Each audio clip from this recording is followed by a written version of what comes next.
Whoa! Merry Christmas, everybody. Merry Christmas, one and all. Everyone's looking very Merry festive. Christmas. So, this is our annual British Bizarro ghost story reading thing. Woo. Woo. I figured we start in the top corner with Danny, whilst I take these ridiculous things off because they're going to annoy He's got everyone. Nice jingly bells in his atmosphere. beard. Atmosphere, Chimpy. Ignore the grimaces of pain. Usual. Yes. It's not a response to your story, Danny. Don't we? 100% don't worry, I response to your finished it story. minutes ago. So we'll pretend it's a very good ghost story. Yes. This is a look of terror. Okay, I'll start now. Lawn ornaments flickered on cheap imitation astroturf, covered in what looked like soot at first glance. Colors faded, then flickered into the void, only to bloom once again in a different shade. A realer shade of blue, or pink, or red, gold, and green, fighting with a urine yellow flattening glow. There was something all too human about the lawn ornaments, except for the little one with 4 legs and a tail on a spring. But even the one wearing the melted mattress coils and pieces of foam had a human face somewhere in there. Sentience behind painted-on eyes, human thought pierced with a rusted spring. Ceramic crumbled from a pointed hat. Small pixels opened a void and fell away with a hat-tip hole once again. Small lights flickered from the old bridleway that ran behind the house. A chill spread in pixels to lap at the feet of the flickering lawn ornaments, and froze black pixels clung to the cheap imitation astroturf. The imitation astroturf burned bright on this cold winter's night with a hint of piss yellow hue that was difficult to see in a twinkling starlight. The chill and heat glitched over, arguing over thunder or fog. Arguing floated outside from a cardboard house ripped from an American Home and Garden magazine. Disconnected voices shouting at each other disturbed the lawn ornaments wearing a matching family pajama set from M&S. Black pixels climbed painted-on shutters and voided the transaction. Small lights lit up with each raised voice and gathered in clusters at the edge of the bridleway. Black pixels fell away from the house to reveal a more natural trim with that same broken toilet water glow. A sagging chain link fence separated the boundary between the cheap imitation astroturf and the old bridleway that ran along the side. The second largest lawn ornament turned. Twinkling fairy lights pressed against the sagging chain link fence. The chill pressed through his pajama set and searched right down to his bone. A blue light glow tried to ward off the approaching old bridleway, but it was stained yellow and spat out by churning wheels and cogs, sighing and scraping beneath the cheap imitation astroturf. The chain link fence shed rust while the ornaments flickered on the dirty astroturf. Long shadows reached through the rusted chain link fence, bringing with them an extra chill to fight off the unseasonable heat emitted by the underneath the cheap astroturf. The shadows themselves moved like blobs of ink, with something trapped inside outrunning the even darker pixels. A twinkling light tried to ride the shadow wave, but was held back by black pixels and the rusted chain link fence. Pixels climbed the fence, blacking it out and leaving behind something even more rusted. It was never going to be smooth, matte silver, or win a fight against the elements. Rust scraped against rust, momentarily blocking the heaving grinds beneath the lawn ornament's feet. Springs dropped ash onto fake grass like gray snow before the pixels claimed it. The lawn ornament groaned. "I'm not meant to be like this," a raspy voice came from the all-too-human, if melted face. "No, you're meant to be dead," the dad lawn ornament said. Black pixels climbed the ornament with the melted face. When they climbed back down beneath the imitation astroturf, they left behind the lit cigarette. "Even in death, Mom, even in death," the dad ornament sighed. His ceramic yet organic belly poked out his Christmas pajamas with a glitchy wobble. Black pixels zeroed in. They fell away into the imitation astroturf, leaving behind something meant to be more organic, but with a terrible case of hepatitis. The dad lawn ornament pivoted to face his mother, wearing his family pajama set as armor. A roll of wrapping paper served as a sword. She pulled out her arm out of the melted foam. Ash snowed onto the poor imitation of astroturf. She pulled the cigarette from her mouth after a deep drag. Smoke snaked out of the holes in her chest. Flaps of skin held up by her rib cage took on a life of their own. Dad held the wrapping paper over his head. You are meant to be dead. His mother took another pull on her cigarette. The smoke whistled through what remained of her lungs. What blew past the flaps of skin looked more like vape clouds than cigarette smoke. Flickering pixels, forever dismantling and reforming, climbed his mother's chest. Each time they fell away, the patch looked worse than it did when she was found smoldering in her bed. Dad, what are you doing? The smallest lawn ornament croaked. Some poor imitation of morning dew seeped into his daughter's matching PJs. Mom declared the photos would look great on Instagram. 1,000 likes for a penny. The ground beneath them opened a vent and let out some steam. Light blue pixels with that same piss yellow twinge formed into oddly shaped water droplets on the fake grass. Glass shattered from the house. A window blew out. The photos of his mother fell from the mantel. That was the last thing Dad remembered. Good to hear you are alive and made out too, Dad replied to his daughter. What are you talking about? She asked. He doesn't know, sweetie. Your father was always a bit thick in the head. She took another pull on her cigarette. Never made much sense. The plate flew out the hole in the window before Chloe could scream. By God, she is mad, Dad said. Grandma, you're meant to be dead. Grandma pulled her leg out, a twist of rusted mattress springs and molten flesh. She threw the cigarette end to the astroturf and trod on it. She needn't have bothered. Black pixels climbed over her bare feet. They flickered twice and sunk into the astroturf. The cigarette end was gone. A fresh one poked out from between her lips. Mad, I tell you, very mad. His mother and daughter turned to face him. Who is mad? What are you talking about? His daughter asked. The lady of the house, our house, Dad replied. But Mom is right here in her Instagram-worthy pajamas. She was cooking turkey in that very kitchen a few hours ago, Dad replied. As if on cue, a painted turkey in a cardboard roasting tin landed on the fake grass. Your mother, Dad began. The chain-link fence snapped with a rush of twinkling lights. He never had the opportunity to finish telling Chloe that her mother had dropped the turkey on the floor when all of this started. Little orbs of white and yet an orange danced across the cheap knockoff astroturf. Black pixels chased after them. Glowing white cardboard cutouts with deep black eyes and playful mouths floated out of the old bridleway. Grandma turned to them with her cigarette hanging out of her mouth. Mattress coils bounced as if the fire had no effect on them. I begged my father to pick up some Halloween decorations when he went to the States on business. Her voice held the hint of sadness somewhere in the cold electronic sound. Little cardboard ghosts and witches. I loved them, but the condensation ruined them. Her melted face flickered. Wheels and cogs clicked beneath their ceramic feet. A lawn ornament on all four walked to Grandma. The little spring that served as a tail bounced. It was very different to the fat, rusted mattress coils. A two-pink tongue rolled out of the dog's mouth. It licked Grandma's fingers. Not now, Tipsy. Grandma's reminiscing. The cutouts spread across the broken chain-link fence, never crossing the boundary. Those looked just like my Halloween decorations. Long tendrils stretched across the cheap imitation astroturf from the bridleway. They couldn't decide if the disguise was meant to be fog or smoke.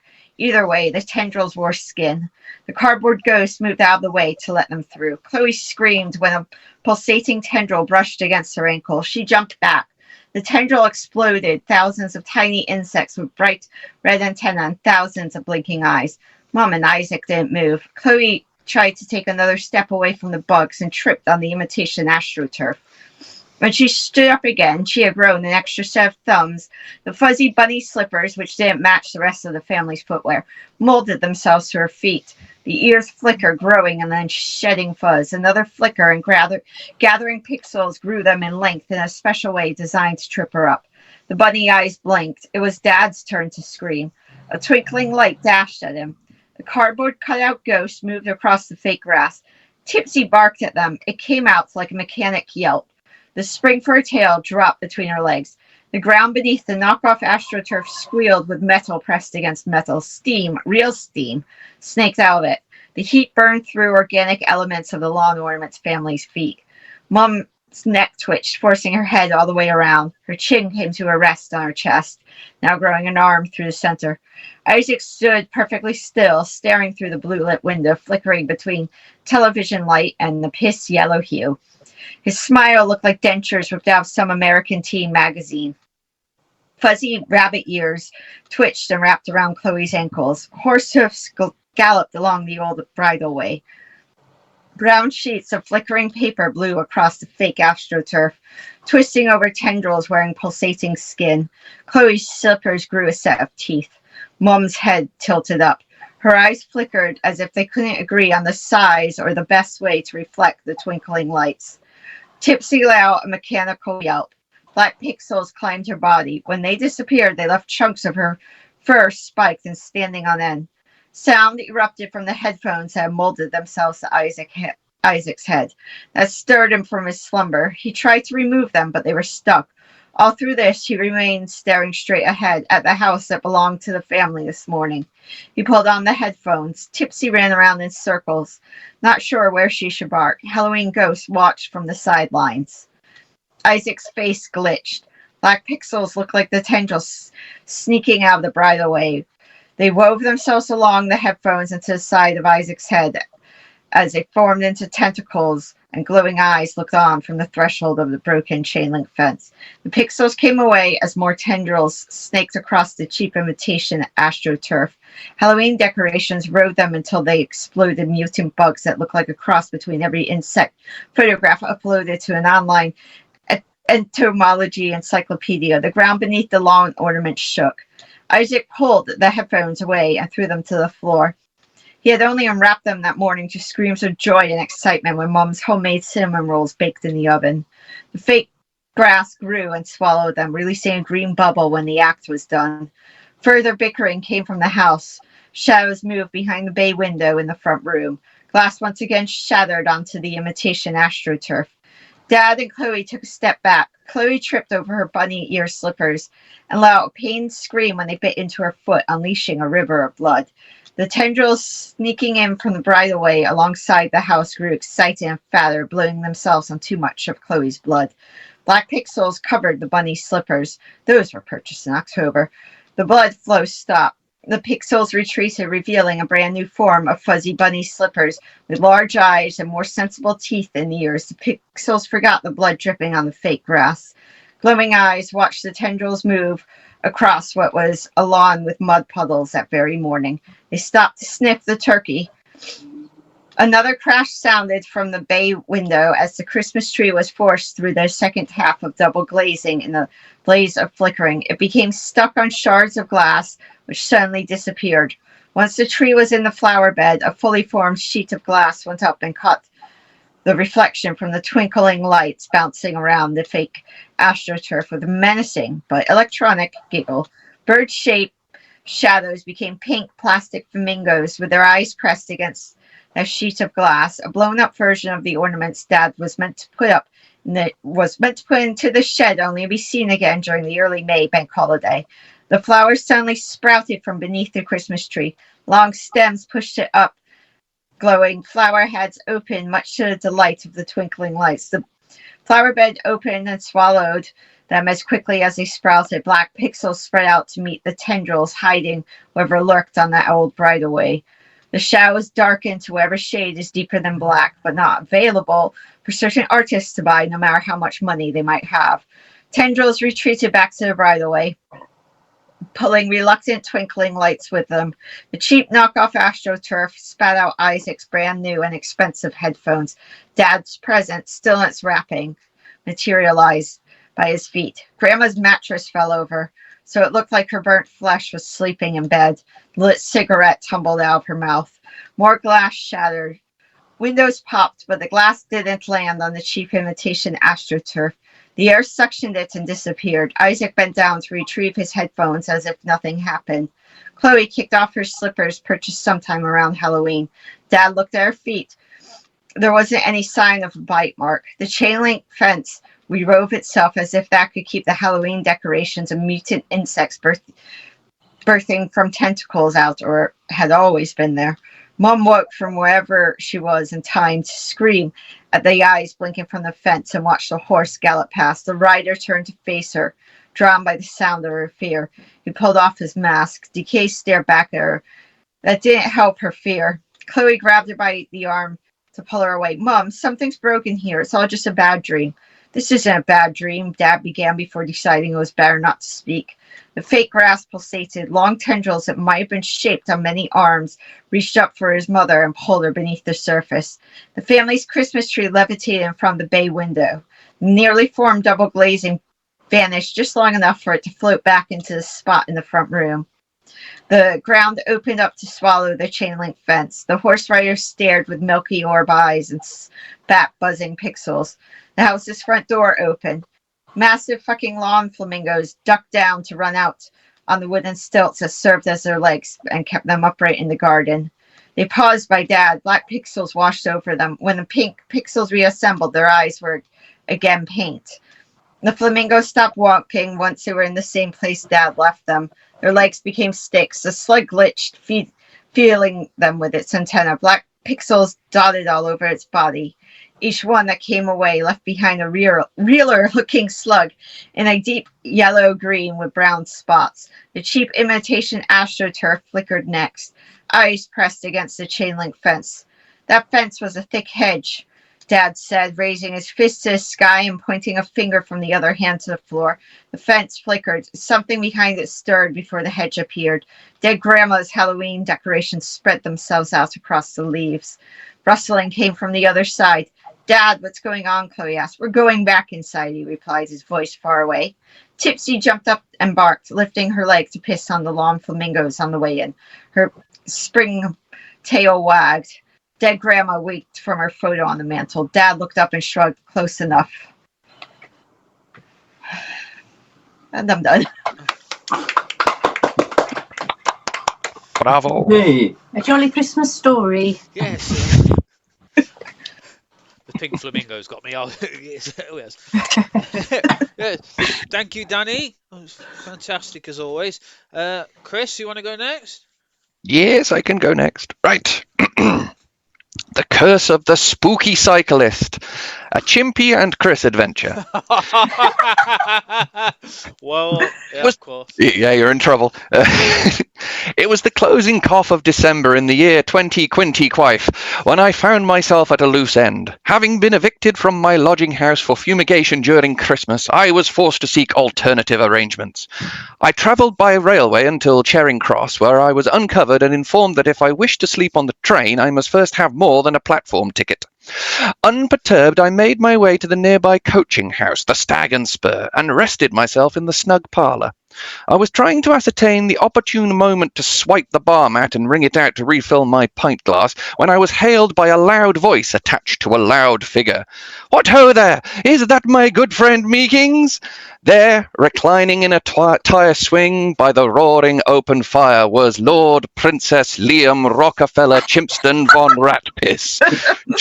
Tree-dweller, synapsid, long boy, hand slag, Mona 8-ball chimpy, counter pen, Marquis de la Refreshments, order of the anonymous hairy fellas, knower of password breaches, constant sufferer of the trembling madness, and scarecrow to the Duchy of Cornwall, or as I knew him, simply the immutable Chimpy.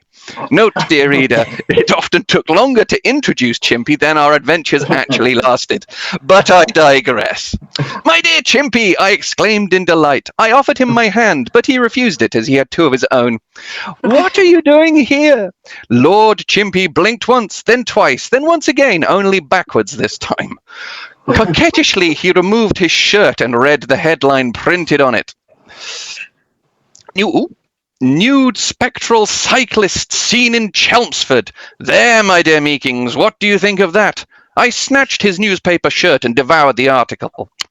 Delicious, I replied. Fool, he cried. This ghostie is a plague on the fair town of Chelmsford, and I intend to catch it and make it swear to stop refusing to die. And besides, there's a reward. My ears pricked up at the sound of reward. I see your ears have pricked up. How delightful and donkey-like they are. But yes, my dear Meekings, a reward of 6 guinea pigs for the cessation of all ghostly activities. I paused for a moment. Guinea pigs? Surely you mean guineas? Chimpy looked at me with the face of a man who had feasted on sweet guinea pig before, and was looking forward to doing it again as a result of this adventure.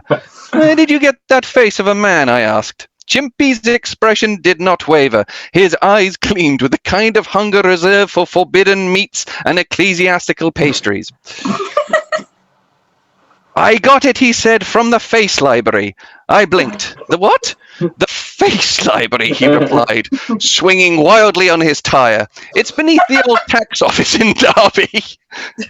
You descend 70 flights of stairs, past the Department of Unresolved Smells, and there it is, row upon row of expressions catalogued by mood, intent, and culinary history. I leaned in. This one was filed under anticipatory carnivore with festive undertones. I checked it out for the season. I recoiled. But isn't that illegal? Only if you return it late, said Chimpy, and I never return anything. I once borrowed a sneeze in 1997, and I'm still using it. The wind outside hiccuped. The lamppost blinked in Morse code. Face overdue, penalty imminent. I glanced at the headline on his shirt again. 6 guinea pigs, you say? The chimpster nodded and gave me a toothy grin. I took it and put it in my pocket. What a capital bit of sport, I extolled. Can I join you? Why, am I coming apart? We paused for the laughter to die down, but there was not a titter. Enough of this gaiety, there is mischief afoot. Why, of course you can join me in this adventure, my old chum. My heart swelled, my feet exploded, and my kidneys did somersaults. In that position I passed out. I was revived a few moments later as Lord Chimpy removed his boots, unleashing his prehensile toes upon the world, and retrieved a map. The scrap was printed on the skin of a former cartographer who had been executed for writing down the location of our fair isle, and thus giving away our position to the enemy. Confound them! Observe, Chimpy said, pointing to a squiggle that resembled a bicycle mid-scream. This is the route that the fiend takes every evening. Meadowside, then Springfield Road, right onto Sanford Road, and then he goes unseen through the recreation ground. Then he's on to Chelmer Road, and away he goes, whoosh, cackling like a madman, all the fires of hell around him. I nodded solemnly at the fiend and his devilish nudity. And what happens if we catch him? Chimpy's eyes rolled back into his head, revealing a second pair beneath. Then we must placate him, put brandy butter on his nose, and make him sign this contract swearing to give up being unalive in public. If we fail in our task, we'll never get out of this wretched Christmas story, and we'll have to stay here until next year. We set fire to our boots and set off hot foot to Chelmsford. We took the A12, but we were asked to return it, and soon found ourselves in our destination, armed only with a thermos of brandy butter, a contract written in ghoulish ink, especially for dead-type people, and a holy symbol blessed by the Bishop of Bath and Wells.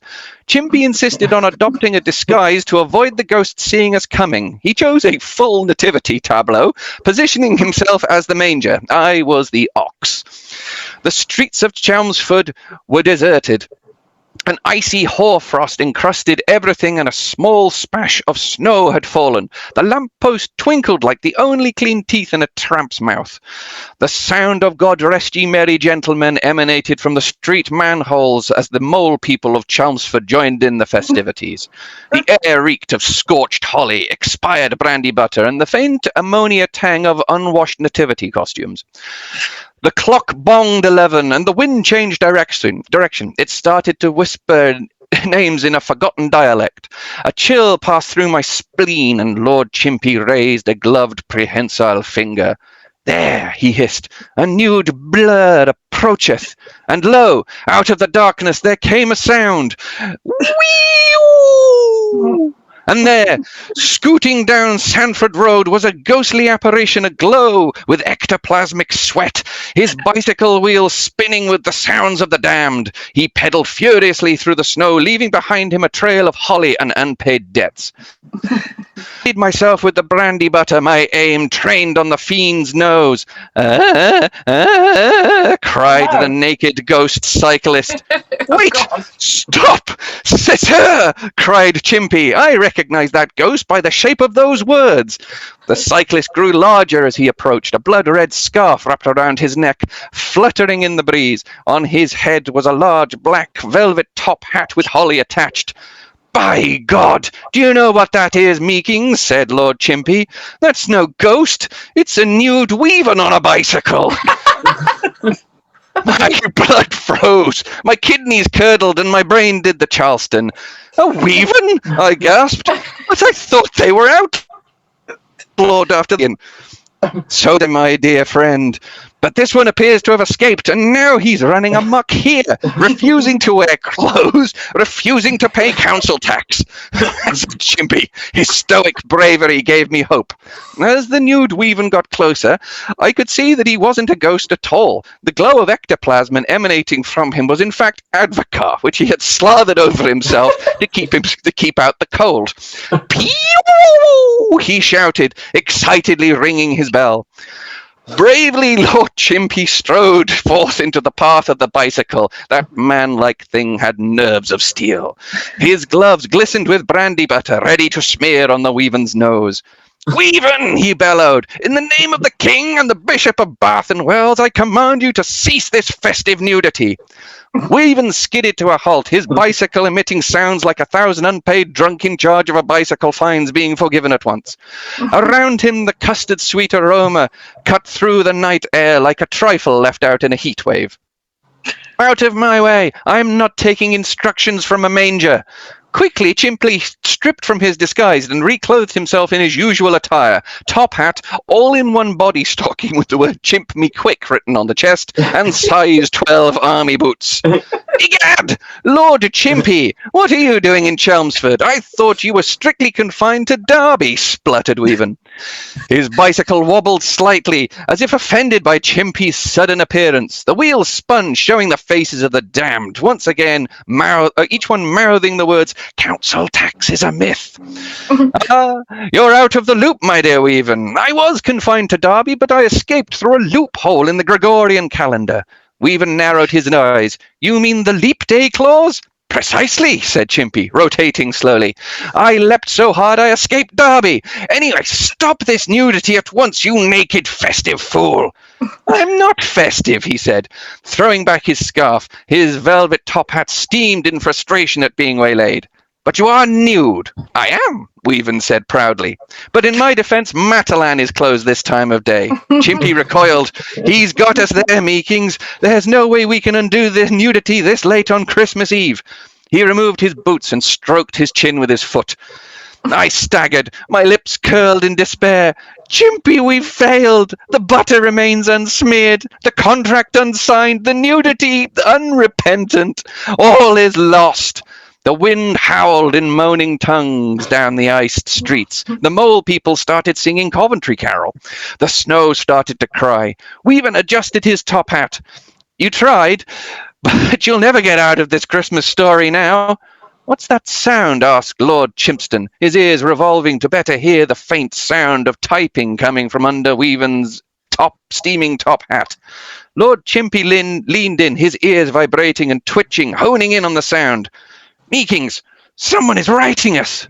Slowly I raised Weaven's hat. There, nestled in the folds of velvet and steam, there was a tiny desk. That desk sat a woman clacking away on a typewriter made of bones and brass. She was dressed in a stylish 1920s dress made of recycled library cards and moth wings.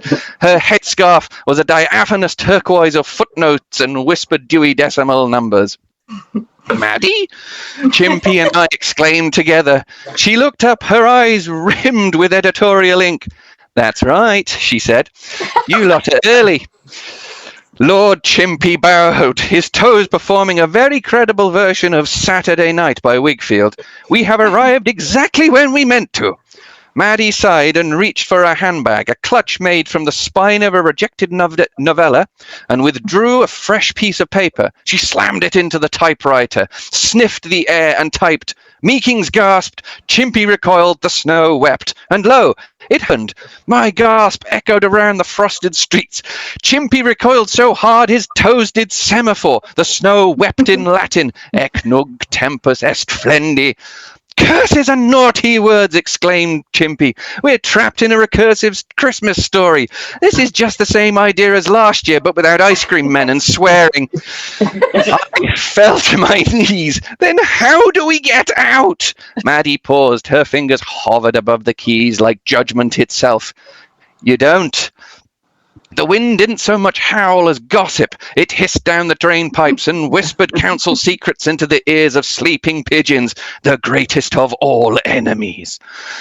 There must be some kind of way out of here, said Chimpy. I have it, I cried. We must write down a counter-narrative backwards on white ink on black paper. Chimpy beamed a wide smile. The answer was so obvious he cursed himself for not thinking of it. He peeled a banana in triumph and opened the door to the first page. We stepped out of the current narrative and back into the snug of the Stag and Spur. The bar mat wept gently. The fire blinked once, then twice, then once again, only in French. Inside, the scent was a cocktail of damp upholstery, old beer, and the ghost of a pork pie that had died in vain. Chimpy sat cross-legged on the floor, toes poised to type. I shall write our way out, he began. Chapter 1, a Chimpy and Chris story that actually ends. The Christmas wind stalled. The snow hiccuped. Maddie frowned. You can't do that. It's a recursive story. It doesn't end. It just folds in on itself forever. Chimpy grinned, slowly, showing his strong Derbyshire teeth. I'll fold it backwards and wear it as a hat. I'll make a meme out of it. He did so, and the story folded. The mole people sang a major seventh. Weaven vanished in a puff of council tax. The air tumbled around us in a swirl. And lo, we were alone in the Stag and Spur. The fire crackled happily. It didn't blink. The bar mat was still sodden with beer, and the snow had stopped speaking in Latin. Did we escape? I asked. Chimpy stroked his chin with his foot. Probably not, he said, but we did loop stylishly. Christmas comes around sooner and sooner each year. Why not wait here until it catches up with us? I had no answer to that. Merry Christmas, Lord Chimpy, and a Merry Christmas to Weaven and Maddie and all bizarros too, I said, as I artfully swiped the bar mat and rang it out to refill my pint. Yeah, funny. I don't know about you, Maddie. I feel violated. I feel joyous. Yes, that I was. feel like I ought to explain that Liam Chardlow, aka Chimpy, is collecting nicknames and is currently on, I don't know how many, but I have it all saved. It's about 30 now. Yeah, I have them all saved in a row on my phone, ready to whip out when the moment. I'm sure it's great for word count. I mean, Yeah. It did beef it up a little bit. Oh, I had to take my hat off. I was sweating from embarrassment so much because it's spot on. That was a spot on impersonation. Yes, I knew. I mean, I have to say, I was a little bit worried about who the ghost was going to be. I was even more worried when it was revealed. Yeah. Well, it wasn't who I thought it was going to be, so therefore it's good. Oh, bloody Okay. Yes. So Maddie's turn. Thank you, Chris. I'm gonna mute because that squeal halfway through just set me off. Okay. I'm going to sit down for this one. All right. Yeah. So I did try to write something light-hearted and fun, but I don't think that's what happened. So I'm just going to read it. Miss Finch. It was a crisp morning on Christmas Eve, and Fran waited on the platform for her train. It was busy, and the plastic bag she carried bit into her hand, weighed down by the large, pre-wrapped present she'd ordered from a new website her colleague had told her about in urgent whispers. You can't tell anyone else about this, she said. Imagine if everyone else started doing it. The train pulled up and she got on, finding a seat at the far end where the crowd thinned. She put the bag on her knee, unwilling to leave it on the seat beside her where anything could happen. She glanced down the aisle, and that's when she saw her. Miss Finch. It was definitely her, the old bag, only now her shoulders were bent and her hair white and her body much smaller.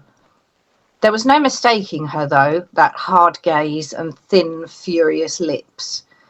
She was sitting at the other end of the carriage by the window and had no idea Fran was there and probably wouldn't even recognise her. Fran recognised her, though. She'd started at Collins Prep over 20 years ago at age 11. The others seemed to find it so easy going from a small village primary school to a large secondary school, but not Fran.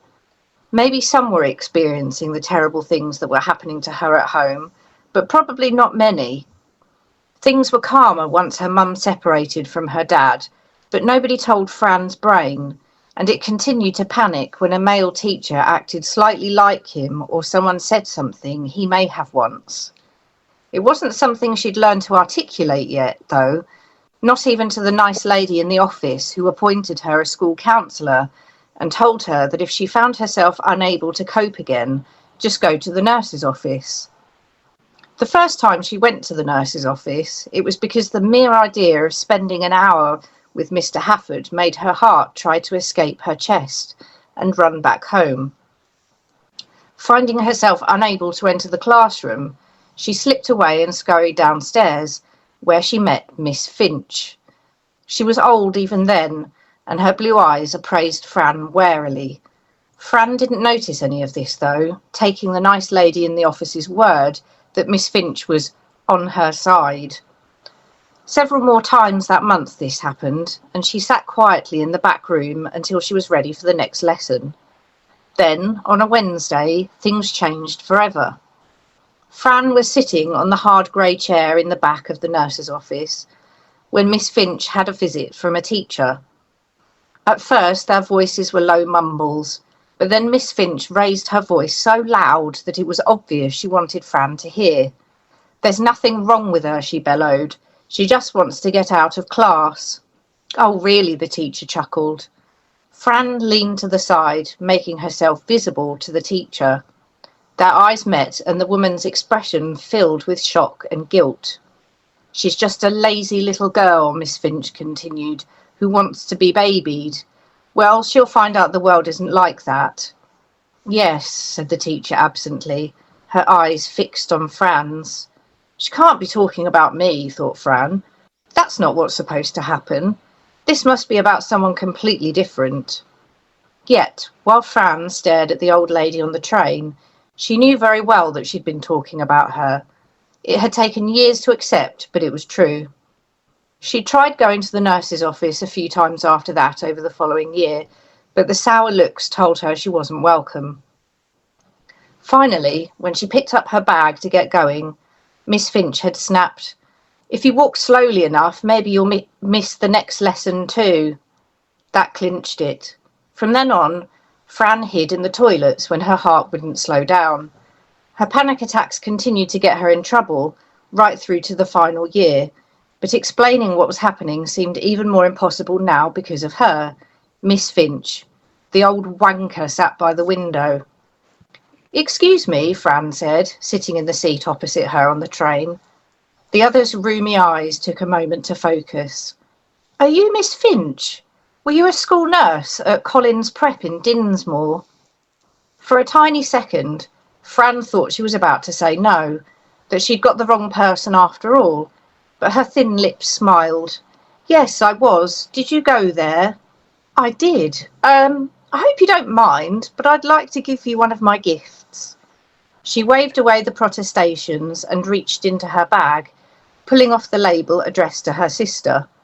She felt a hand press against the cardboard, reaching from God knows where.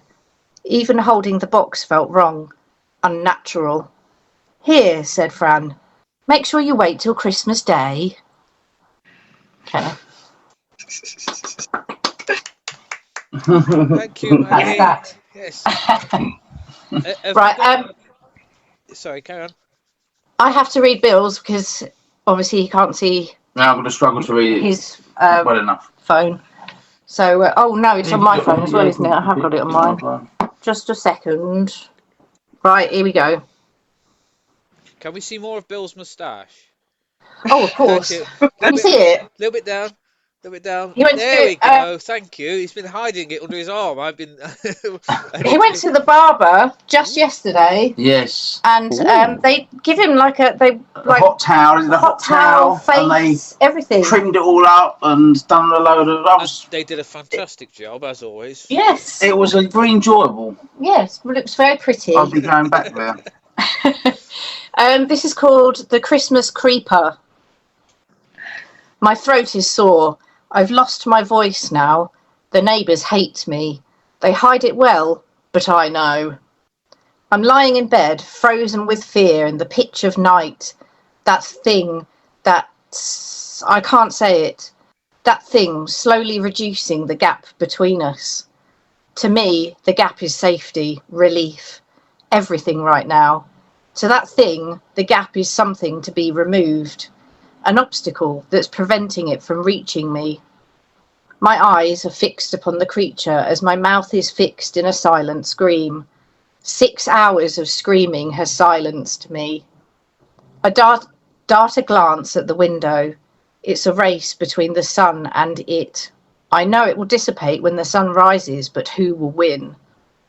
I regret that Christmas Eve, but it was an accident, a misstep, a crunch. Lifting my foot amidst the darkness of the night, I saw the shell beneath my sole, lit only by the yellow hue of a streetlight. I'd killed it. Every Christmas Eve it taunts me. I sense it in my slumber and wake in the small hours. I see it, barely moving at the foot of my bed, but it is moving. Slowly, but surely. It is silent, always silent, but the fear I feel is deafening. I scream not through choice, but in reaction to that thing. It creeps along my duvet. I scream until I'm silent. I scream until I'm broken. It's close now, at my lips. Its stalks are flailing frantically. I know it's nearly there.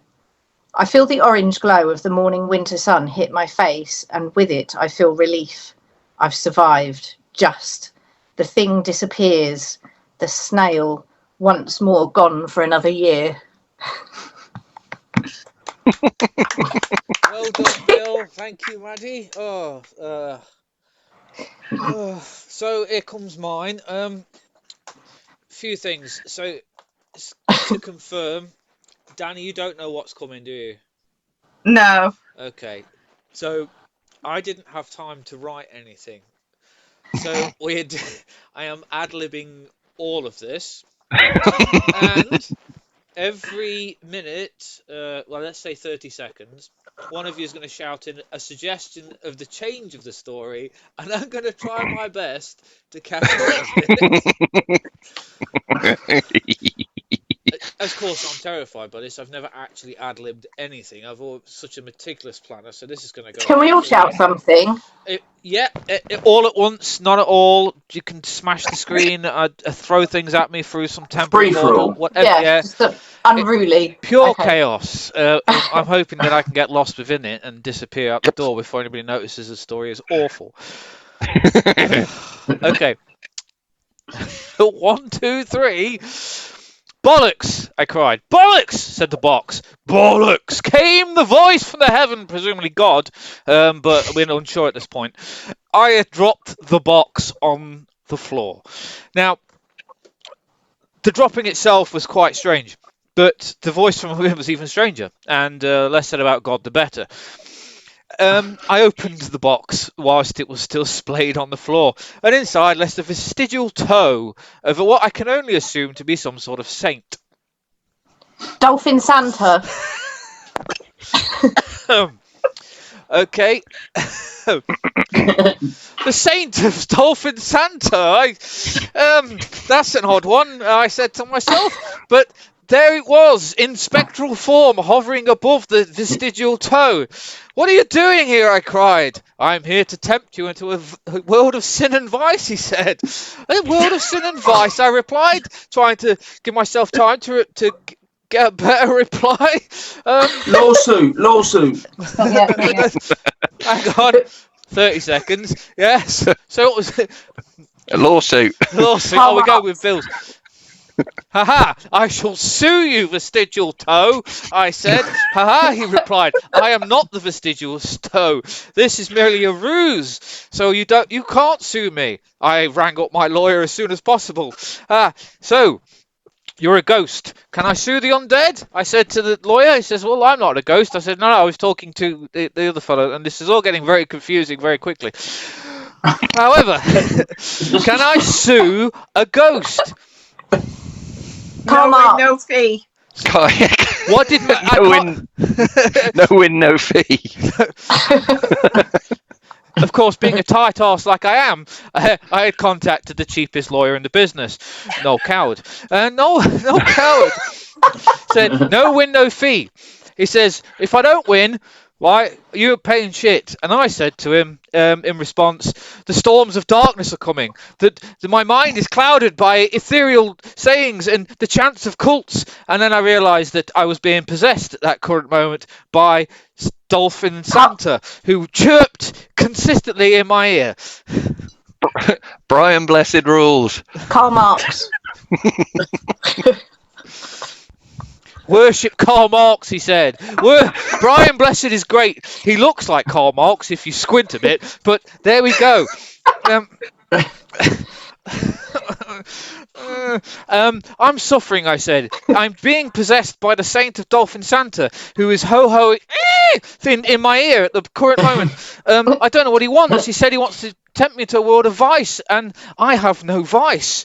The lawyer says to me, Lemonade adverts.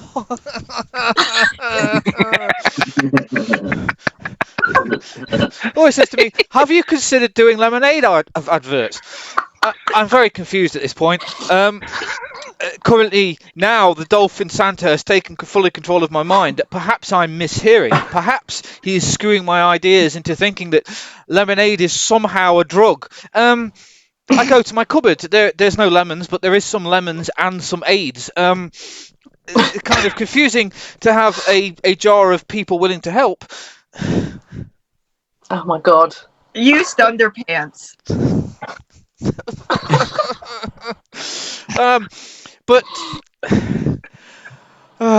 But they offered me some used underpants, these AIDS in jars.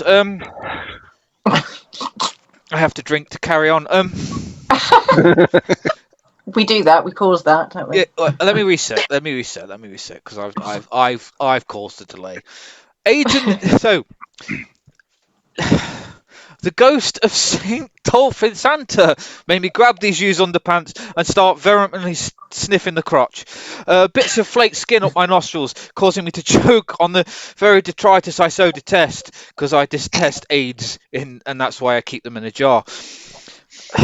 This is not enough vice, he says, in confusing my mind even further. The ethereal plane coalescing into my mind. I know the count is backwards. Suggestion. Oh. Oh, you lose ideas now? Shouting underpants. It wasn't enough. A crying sandwich. There you go. The image of a crying sandwich entered my mind, and suddenly I understood everything I needed to know. I had to go to Italy. I had to go see St. Nicholas for some reason.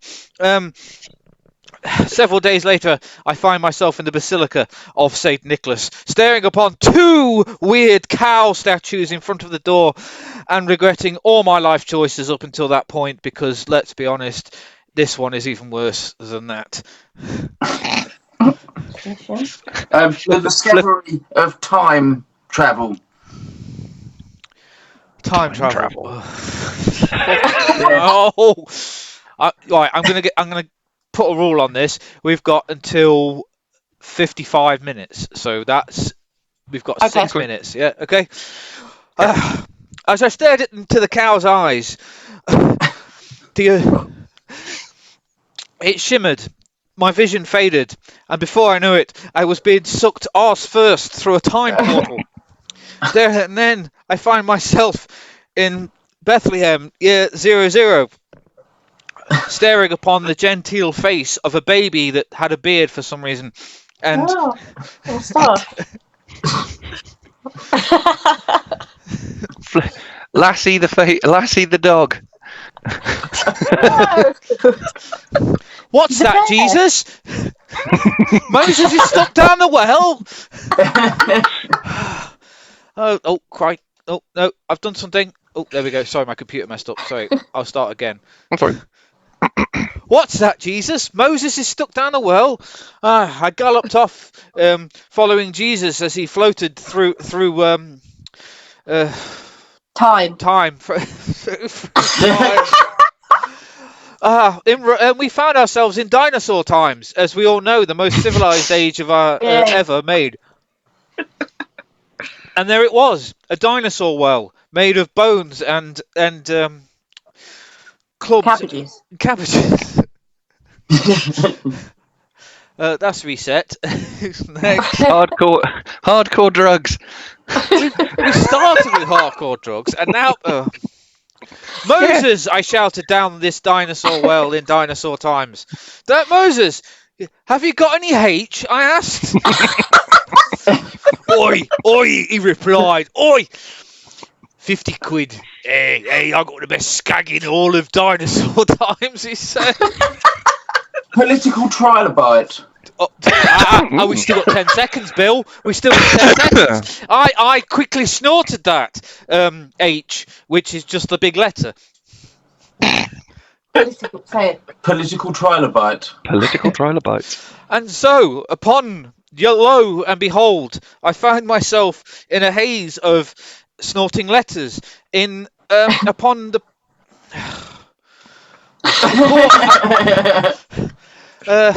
wandering into a town hall meeting which was being heralded by a trilobite that pointed at me and said, "Look, there it is. There is the source of all our society's problems. Liam."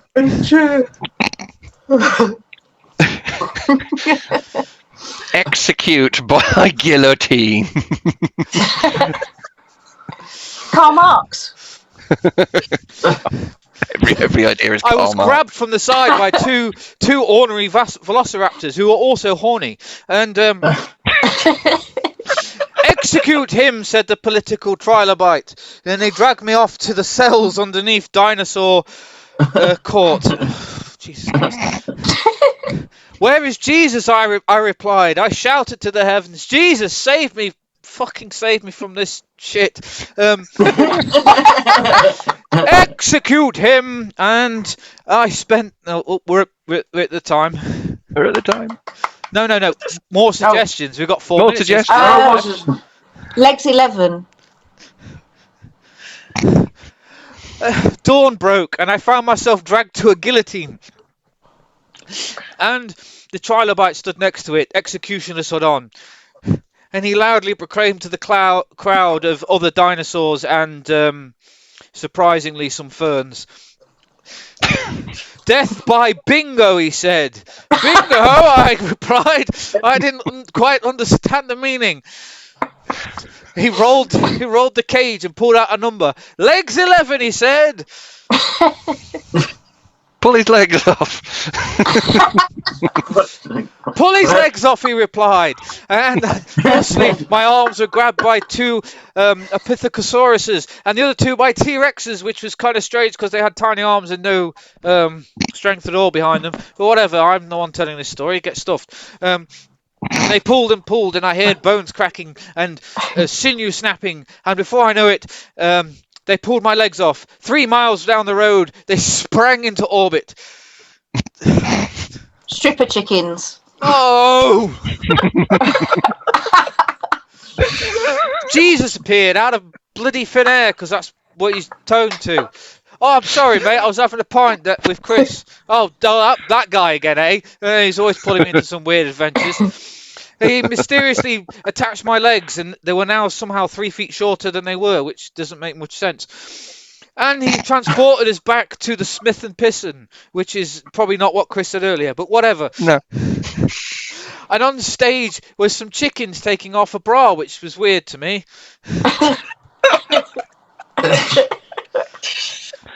Jack the Ripper. Very festive. And Chris was there at the bar, vehemently trying to restrain himself from not touching the chicken's breast, because I know how much of a fan of KFC is, the fiend. He pointed to me and said, "Ha ha! I see you're not dressed as Jack the Ripper this year." And I said, "I don't need to. I put Velcro on my trousers. No ripping this year. They just fall straight off." Back to front Christmas crackers. Oh, What? Yeah. back to What is front it back to? Christmas crackers. Back to front Christmas crackers. Yeah, of course. Chris reached in front of his underpants and pulled out a back-to-front Christmas cracker, a strange device that seems to be inverted with all the explosives on the outside and the prize sellotape to it. On the inside was all the tinsel and all the guffins we don't really need. I grabbed one end and he grabbed the other. We pulled and there was a massive explosion. I'd lost my vision. Chris had lost his beard. There was not a single hair between us at this point. Atomic sandwich. More sandwiches. Sad sandwich and an atomic sandwich. All right. And then I realised I still had the underpants from the AIDS, and in between the folds of the AIDS, I pulled out the atomic sandwich, the ultimate ending to all nonsensical, random crap stories anybody's ever heard. I took one end in my mouth, Chris in the other, and we bit down hard, thus obliterating this story from all existence and all memory, and no one can say any different. The end. Fantastic. That was such hell. Such hell. Yeah, Oh. I tried that on live. It is actually very stressful. Wow. Absolute. Oh, well, thank you for You that. maniac. I don't suggest anybody attempt that. That was absolutely horrible. I think I had about 4 panic attacks during that. Oh, Jesus Christ. It's enough to drive a man to drink. Do you need something stronger? Yeah. I think he's got some beer somewhere. Yeah, that was beer. I am drinking that was beer. beer. No, I've Gin. got some gin. Gin. Yeah. Rum. Gin. I've got some, Mother's I've got, ruin. I've got a Mother, big yes, I was bottle of about to say Mother's Ruin. Mother's ruin. Ooh. Yes. Ruined the That's what gin. they called me when I came out with these legs. Oh no! What have you done? What have you unleashed? When you hear the wind My howl, child drank all my mother's ruin. cesarean. That was a real. Anyway, thank you guys for whatever this was. Merry Christmas, everyone. Merry Christmas. Merry Bizarro Christmas. Yes. Oh. I'm going to die now. No. Let's all have a cup of tea and a lie down. Bye. Yep. I'm going Bye, to everybody. for 3 weeks. Thank you. Bye.